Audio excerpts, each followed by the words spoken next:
राधे राधे दोस्तों, स्वागत है आपका हमारे YouTube चैनल कान्हा दीवानी में, जहां हम बातें करते हैं पूजा पाठ से जुड़े टॉपिक पर। तो आज इस वीडियो में हम आपको बताने वाले हैं कि माता दुर्गा के वो 9 भोग कौन से हैं जिन्हें कि हम लगाते हैं तो माता रानी हम पर प्रसन्न होती हैं। वैसे तो फ्रेंड्स, माता रानी तो एक ही है, लेकिन क्योंकि माता रानी के 9 रूपों की पूजा की जाती है नवरात्रि में, तो कुछ विशेष ऐसे 9 भोग हैं जो कि हमें माता रानी को जरूर से लगाने चाहिए। तो चलिए अब हम आपको बताते हैं वो सारे भोग, जो किस दिन कौन सा भोग हमें लगाना चाहिए, कौन सा भोग लगाने से हमें किस चीज़ की प्राप्ति होती है, ये भी मैं साथ के साथ आपको बताती जाऊंगी। ये जो सारे भोग हैं आप कॉपी में नोट कर ले, नहीं तो आप भूल जाएंगे फिर। वैसे तो माता रानी जो हैं हमारे भाव की भूखी होती हैं। जब माता रानी हमें इतना सब दिया है तो क्यों ना हम माता रानी को प्रसन्न रखने के लिए माता रानी को कम से कम उनके प्रिय भोग तो लगा ही सकते हैं। ये सारे भोग आपको आसानी से आपके घर में ही मिल ही जाएंगे। तो सबसे पहला नवरात्र जो होता है वो माता शैलपुत्री का है, और माता शैलपुत्री को हमें गाय के घी का अगर आप भोग लगाते हैं तो ऐसा माना जाता है इससे आपके सभी जो रोग होते हैं वो दूर होते हैं। माता रानी को भोग लगाने के बाद आप इस घी को ग्रहण करने और अपने परिवार के सदस्यों में भी इसको बांट दें। दूसरा नवरात्र जो है वो है हमारी माता ब्रह्मचारिणी का। तो माता को भोग लगता है शक्कर का। वैसे तो देखिए बूरा होता है, अगर आप बूरा का भोग लगाएं, और बतासे का भी लगा सकते हैं, मिश्री का भी लगा सकते हैं। इन सब चीज़ों का भोग लगाने से हमें लंबी उम्र की प्राप्ति होती है। अब हम चलते हैं अपने तीसरे नवरात्र की तरफ। ये तीसरा नवरात्र जो होता है वो होता है हमारी माता चंद्रघंटा का। चंद्रघंटा माता को हमें गाय के दूध का भोग लगाना चाहिए। अगर आपको दूध ना मिले तो आप दूध से बनी चीज़ों का भी भोग लगा सकते हैं, जैसे कि खीर हो गया, दूध की बनी मिठाइयाँ हो गई, और इन सब का हमें भोग लगाने से हमें माता रानी की कृपा प्राप्त होती है, और हमारे जो दुख होते हैं, जो संताप होती हैं, परेशानियाँ होती हैं, वो सारी दूर भाग जाती हैं।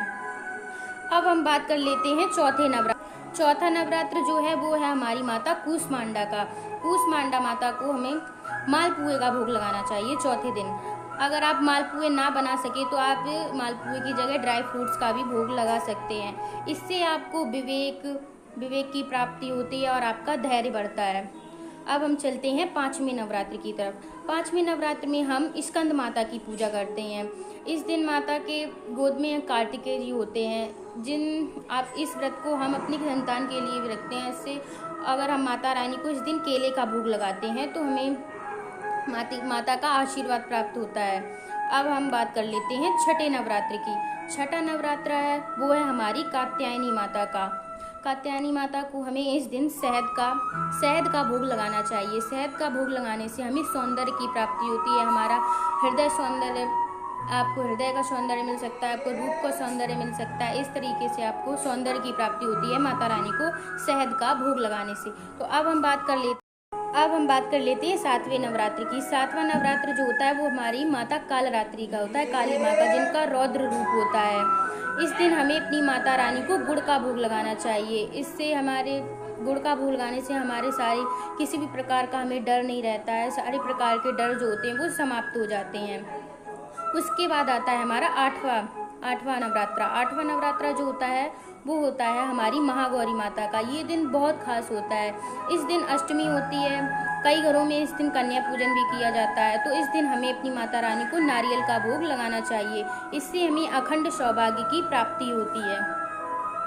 अब बात कर लेते हैं नवे नवरात्रि की। ये नवा नवरात्रा जो होता है वो होता है माता सिद्धिदात्री का। इस दिन माता को हलवा, खीर, चना, पूड़ी इन सब का भोग लगाया जाता है और कन्या पूजन किया जाता है। इससे हमारी सारी मनोकामनाएं पूर्ण होती हैं। तो इस प्रकार से आप 9 दिन माता रानी को 9 भोग लगा सकते हैं।